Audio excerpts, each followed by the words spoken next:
Alrighty guys, there it is. Let me present the Galileo 7. Officially, it is finished.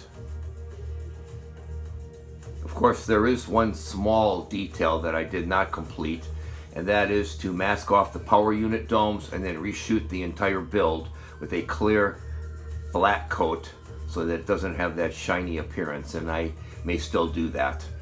But right now, I'm happy to be done with the build. Just looking at it, thinking to myself, wow, it took a long time to build this thing, and I'll tell you what, I thought I was gonna just fly through that, knock it out and have a little fun. And I had fun, but it was also frustrating at times too. So I'll do the 360 tour and I'll tell you a little bit about how this all went. Briefly, if that's possible for me. Right now you're looking at the port side of the Galileo. You can see that the windows I kept white. I didn't paint them black, just kept them in the closed warp drive position.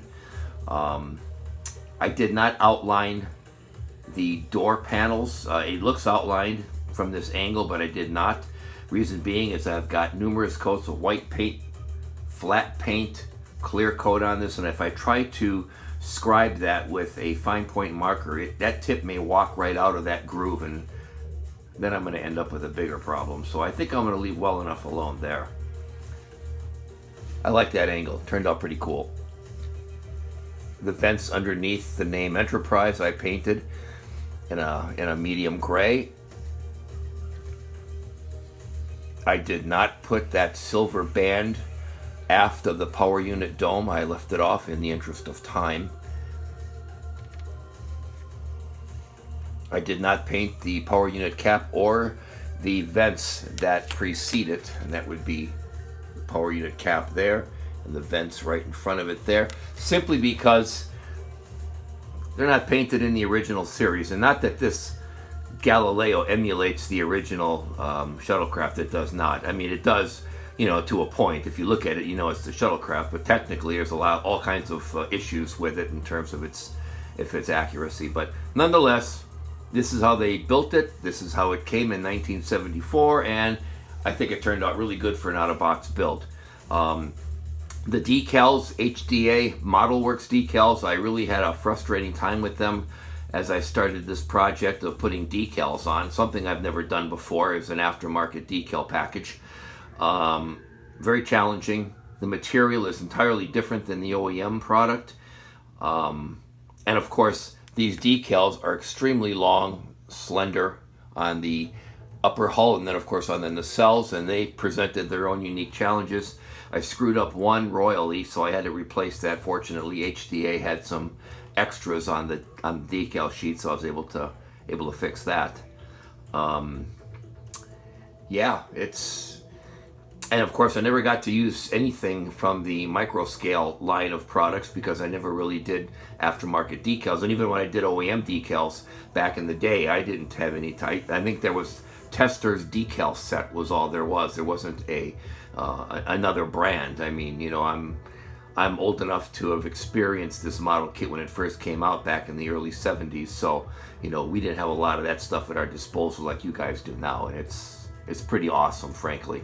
And the 3D printed parts, that's just freaking amazing that you guys have that option. That's so cool. But anyhow, back to the build. I digress again. On the back end here, just above the golden strut, if you will, there's this horizontal red bar.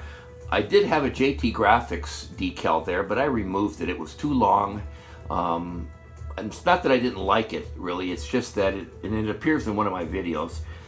It's just that it was too far to the right, and that meant that it wasn't centered properly, and the NCC numbers from HDA are definitely too large for that location, so it pushes everything to the right a little bit. But still, pretty close. Again, nothing about this kit is accurate in terms of its detail, but it definitely is emblematic of the shuttlecraft.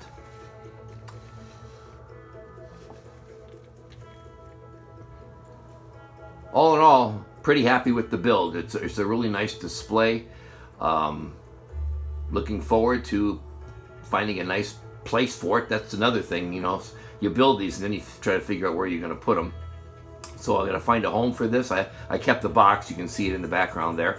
Got some great graphics on it. That's the 2nd generation box. And so it was a fun build, and I really appreciate you guys following it along. I know I get a little bit long-winded sometimes, but, you know, model building is more than just a technical aspect of it. There's a whole, you know, Zen aspect to model building where you get out of your head and the day's events and you focus on that one thing you're working on. And it's awesome to do that, to have that. And, of course, most of us guys that are my age built these things when they were kids, and we've, you know, those who fell in love with the hobby continue to do it to this day. And then there's a younger generation that have, you know, embraced it as well. Not as many, but I hope more, you know, in the future.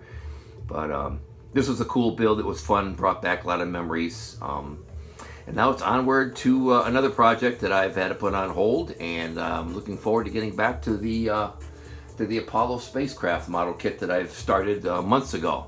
Alrighty guys, thanks for watching. Appreciate it. Take care. Bye-bye now.